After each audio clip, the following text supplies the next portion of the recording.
I never thought the day would come when my own son, my baby boy I once held against my chest, would raise his hand at me.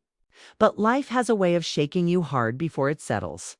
And that night, standing in the middle of my quiet kitchen with the smell of burnt cornbread still lingering in the air, I realized something had broken in my home long before his hand ever touched my cheek. I share new life stories here every day, and I would really appreciate it if you hit subscribe and liked my video. Now let's jump back into my story. I'm sure you love it. If you keep listening till the end and tell me from which part of the world you are watching this story, I am interested to know how far away this story traveled. My name is Loretta Mayfield, a 52-year-old Black woman who has worked 2 jobs most of her life, raised 3 children alone, and survived storms most people only read about. My oldest, Jamal, moved out years ago. My daughter, Tiana, is married. But my youngest, Dorian, 19 and full of fire, still lived with me while figuring life out, as he liked to put it. I love that boy with everything in me. Maybe that's why I ignored the warning signs. He had been restless for weeks, sleeping all day, leaving the house at strange hours, snapping at me over the smallest things. I chalked it up to him being young, frustrated, and directionless. But the truth was far heavier. That night started with me asking a simple question. "Baby, you been eating anything today?" He didn't answer, just scrolled on his phone like I was air. I walked closer, softening my voice the way mothers do when they sense a storm brewing. "Dorian, I'm talking to you." He suddenly stood up, chest heaving like my words were knives. "Why you always in my business?" "I ain't no kid." "You live under my roof," I reminded. "I just want to know you, okay?" He pushed past me, knocking a pot off the counter. The clang echoed like a gunshot.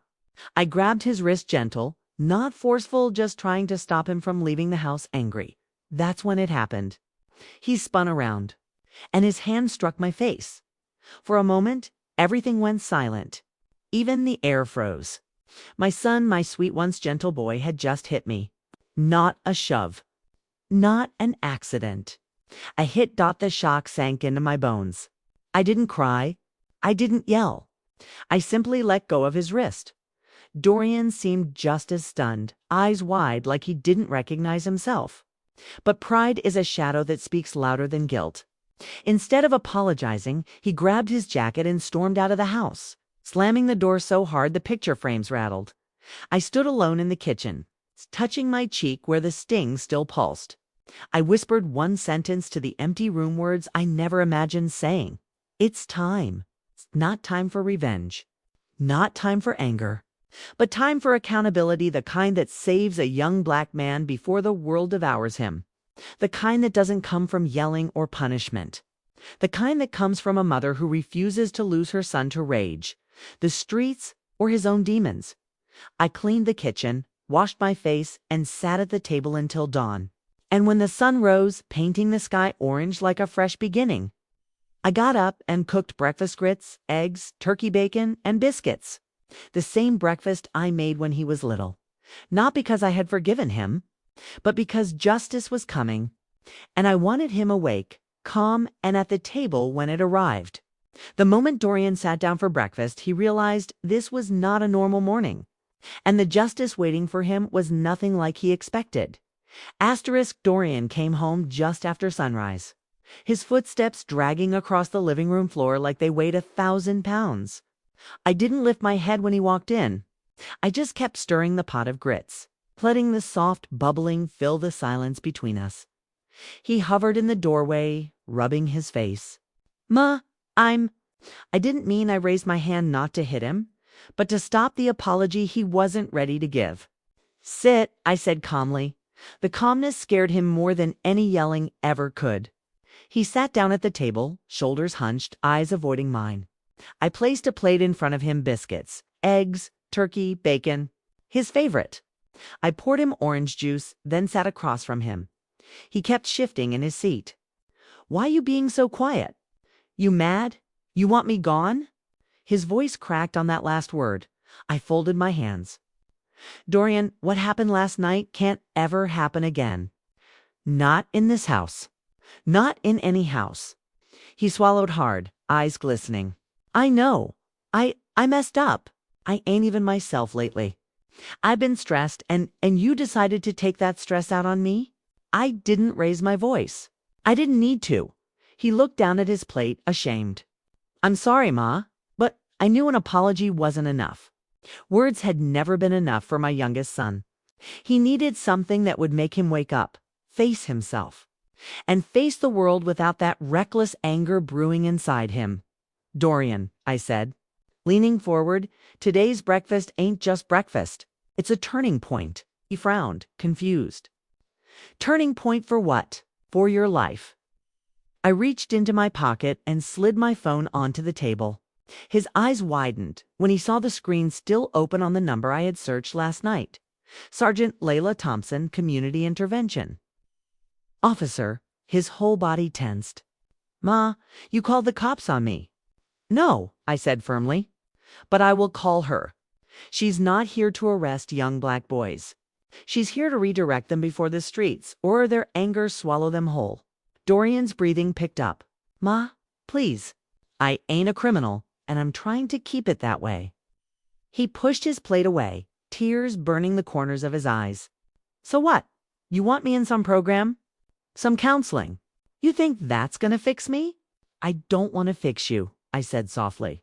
I want to save you. His head snapped up, shocked.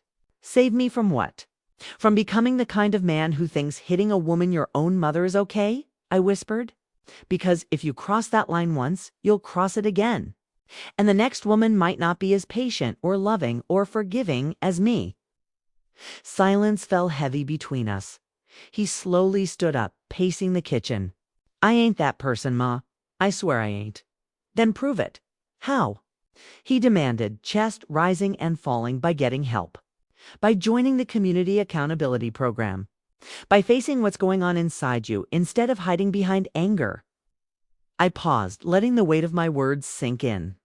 I'm giving you a choice, not punishment, but direction. Dorian stopped pacing. His face softened. The boy he used to be flickering through the man he was becoming. You've really gone do this for me? He whispered. I would walk through fire for you, I said. But I won't let you burn this house down with your anger.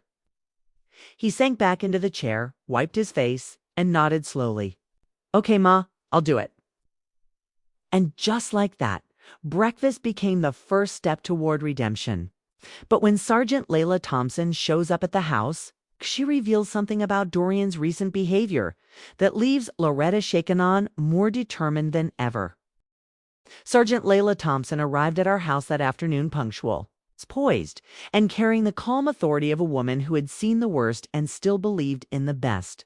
Her navy blue uniform wasn't intimidating. It was reassuring. She greeted me with a warm nod before turning her dark, perceptive eyes toward Dorian. He stiffened immediately. Afternoon, Dorian, she said, her tone steady. Your mother told me y'all had a tough night, he muttered. Yeah. She sat at the kitchen table like she'd sat in hundreds of similar kitchens before. I'm not here to arrest you. I'm not here to judge you.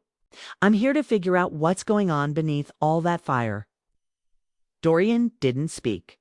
His leg bounced under the table, and I could see the storm tightening inside him. Sergeant Thompson leaned back.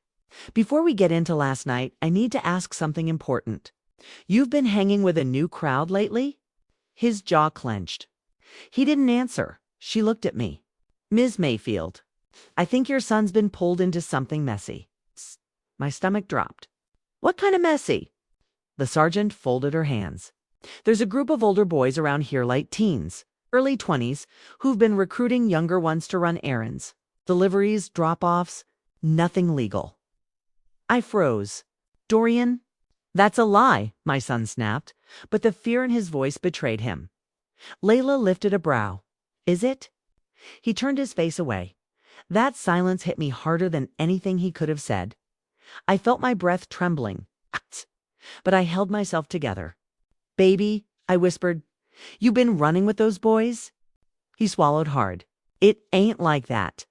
Then what is it like? I pressed. You've been disappearing at night, sleeping all day, angry over everything. And now this. He rubbed his forehead, frustrated. They just They helped me out. How? Sergeant Thompson asked, leaning forward. He hesitated, then the truth cracked open. I owed somebody money. A lot of it, he muttered. I got behind on stuff. I ain't want to ask you, Ma. I ain't want to look weak, so you turned to the streets. I whispered, heartbreak slicing through me. He shook his head. No, it wasn't like that at first. I just needed quick cash. But then they started asking me to do little things. And when I tried to back out, they got mad. I didn't know how to get away.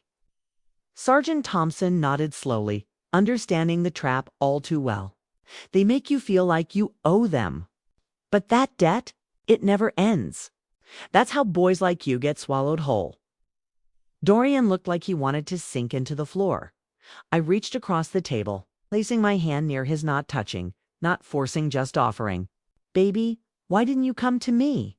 He choked, because I didn't want you to see me as a failure. A tear finally broke loose, sliding down my cheek. The only failure would be losing you to this. Sergeant Thompson cleared her throat gently. Good news is, you came clean. That's your first win. Second win is that you're not alone. We can get you into the accountability program immediately, therapy, mentorship, job placement. But you need to cut off every person in that group. No halfway. Dorian nodded, wiping his eyes. I will. And she added, we'll handle the boys he was involved with, quietly, safely. The relief that washed over me felt like sinking into warm water after drowning in cold fear. But then the sergeant leaned forward again, her voice lowering. There's something else you need to know. A heart stopped. What? I asked Dot. She looked directly at me, then at Dorian. One of those boys came by your house last night. After the incident, Dorian and I both froze. Sergeant Thompson continued. He wasn't looking for him. He was looking for you, Ms. Mayfield. The chill spread straight through my bones. When Loretta learns why the gang member was looking for her, the truth shatters her hand, forces her to take action she never imagined. Asterisk. Sergeant Layla Thompson's words hung in the air like smoke that refused to clear. Me. I whispered, my grip tightening on the table. Why would he be looking for me? Dorian's eyes darted to mine, then to the sergeant. Panic flashed across his face, raw, unfiltered fear I hadn't seen since he was a child waking from a nightmare. Sergeant Thompson exhaled slowly. The boy's name is Deshaun Rivers. He's been on our radar for months. He's unpredictable, territorial, and he doesn't like it when someone tries to step out of his grip. Dorian stood abruptly. Ma didn't do nothing. Why he coming to the house? The sergeant held up a steadying hand. He came because you owe him money. And he knows hurting someone you love is the fastest way to control you. My knees weakened. The thought of a stranger and older boy, practically a grown man standing outside my home with intentions tied to intimidation, it made my chest tighten. Did he try to get inside? I asked, voice barely holding steady. Sergeant Thompson shook her head. No. A neighbor saw him lingering by your porch and called it in. He left when he saw the patrol car, but the message was clear. He wanted to scare you. To scare your son? Dorian paced the floor, hands on his head. I'm sorry, Ma. I'm so sorry. I never wanted you involved. I stood and walked to him, placing my hand on his arm. This time, he didn't pull away. Baby, fear only grows in silence. You should have told me everything from the beginning. He lowered his head. I didn't want you thinking I was weak. There's nothing weak about asking for help, I said softly. Weak is letting fear decide your future. Sergeant Thompson interjected, her voice firm yet compassionate. We can protect you both, but this can't be halfway. Dorian needs to enter the program. And Ms. Mayfield, you'll need to be vigilant for the next few weeks. I nodded slowly. Whatever it takes. The sergeant stood. I'll send a patrol car to do extra drive-bys near your street. It's not because we expect anything, just precaution. Dorian balled his fists. I ain't scared of Deshaun. I turned to him sharply. Fear don't make you weak. It makes you careful. And careful is how we stay alive. He sank back into his chair, the fight draining out of him. I hate that I brought this mess to your door.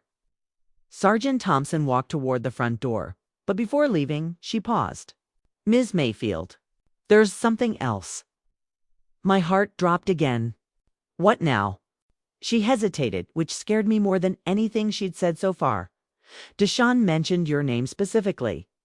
Not just as leverage, he said. Tell Loretta I remember her. The room went silent. What? I breathed. The sergeant nodded. He recognized the house. That's unusual. My mind raced. I had lived in this neighborhood for over 20 years. I worked long shifts at the hospital cafeteria, took buses, attended local church functions. I knew many faces, many families. But the name Deshawn Rivers sparked no memories. Are you sure he said my name? I asked. He did, Sergeant Thompson replied. Which makes this not just Dorian's problem. There's history here, maybe something you don't remember yet. After she left, the house felt too quiet. Too still. Like the walls themselves were holding their breath. Dorian sat on the couch, shoulders slumped. Ma, you okay? I forced a smile. Of course, but inside, a heavy question echoed through my mind. How does a dangerous stranger know my name? That night, long after Dorian fell asleep, I sat by the living room window staring out at the dark street. And as I watched the shadows shift, an old memory tugged at me, one I had buried years ago. A memory involving a boy I once tried to save, one who looked a lot like the young man standing on my porch. Loretta digs into her past and discovers a connection to Deshawn. That turns the entire situation upside down and reveals a truth she has avoided for decades. Sleep felt impossible. My mind kept circling the same question like a hawk over wounded prey. How did Deshawn Rivers know my name? I sat at the dining table with a mug of untouched tea, staring at the steam rising and falling like a breath I couldn't quite catch. The faint hum of the refrigerator filled the silence, and in that quiet, the past finally pushed its way through. It started with a face. A small boy, wide eyes, scruffy hair. Barely 10 years old, Lord, I whispered, pressing my hand to my chest. No, it can't be. But the more I pushed the memory away, the clearer it became. 20 years ago. I worked part-time at the community center on McKinley Street, tutoring kids after school. Most of the children were sweet, loud, full of jokes and dreams. But there was one boy who always sat apart, silent, angry, tired in a way a child should never be. His name was Deshawn Rivers, small, jumpy, bruises he never explained. Once he came in shivering, wearing a t-shirt in December. I wrapped him in my coat, fed him warm soup, puree, and sat beside him while he ate like he hadn't touched food in days. Back then, I tried to report what I saw. Called social services. Went to his school. Talked to anyone who would listen. But nothing stuck. His father kept pulling him out of programs, moving him from apartment to apartment. Eventually, they disappeared. And now, 20 years later, he was standing on my porch, no longer a scared little boy, but a man molded by the kind of violence I once tried to pull him away from. The weight of that realization crushed me, Ma. Dorian's groggy voice drifted from the hallway. I wiped my eyes quickly. You're awake? He walked in, rubbing his neck. You ain't slept at all. No, baby, I admitted. Got some things on my mind. Sat across from me. About that Deshawn dude? I hesitated. He leaned forward. Ma, what aren't you telling me? I stared at him, the son I loved, the boy I raised, the child I fought for every single day. And I knew the truth would change everything. But I also saw the fear in his eyes, the guilt, the confusion. He was already carrying too much. Throwing more onto his shoulders right now felt cruel, so I exhaled softly. I think I might have known him when he was little. That's it. Dorian asked, but that wasn't it. Not even close. What connected me to Deshawn was more than recognition, it was regret. A scar on my heart I'd never healed. Baby, I said gently, you let me worry about Deshawn. I just need you to focus on the program, your future. and getting yourself straight." He nodded slowly, trusting me even though I wasn't giving him the whole truth. Hours later, he left for his first accountability session with Sergeant Thompson's team. I watched him walk down the sidewalk, shoulders tense but determined. It filled me with a fragile hope. But that hope shattered when a black sedan rolled slowly past my house. The windows were tinted. The engine purred low. And though I couldn't see inside, I felt eyes on me, watching, waiting. I stepped back from the window, heart pounding. A knock suddenly rattled the front door. I froze, another knock firmer. This time, I swallowed the fear rising in my throat, approached the door slowly, and placed my hand on the knob. "Who is it?" I called out. Silence. Then a voice, calm, deep, and painfully familiar through the wood. "Loretta, open the door. We need to talk." My blood ran cold. It was Deshaun Rivers, the boy I once tried to save. The man now standing on the other side of my door. When Loretta finally faces Deshaun, the confrontation exposes the truth behind his past, Dorian's danger, and a heartbreaking secret Loretta never expected to hear. I stood frozen behind the door, heart thudding so loudly I swore he could hear it. I knew that voice. Older now, deeper, sharpened by a lifetime of pain, but still the same voice of the trembling boy who once clung to my coat during winter storms. "Loretta," he repeated softly, "I ain't here to hurt you." My hand tightened on the doorknob. I inhaled slowly, then opened the door halfway. Deshaun Rivers stood there, tall, lean, shoulders stiff, eyes hollow like someone who had forgotten what peace looked like. His clothes were clean but worn. A thin scar ran across his eyebrow, healed but telling. For a moment, neither of us spoke. He glanced past me into the house. "Can I come in?" "No," I answered sharply. "You say what you need to say right here." He nodded like he expected that. 8. He stepped back a bit, giving me space. And in the dim morning light, I finally saw something I hadn't expected. He wasn't angry. He wasn't threatening. He looked ashamed.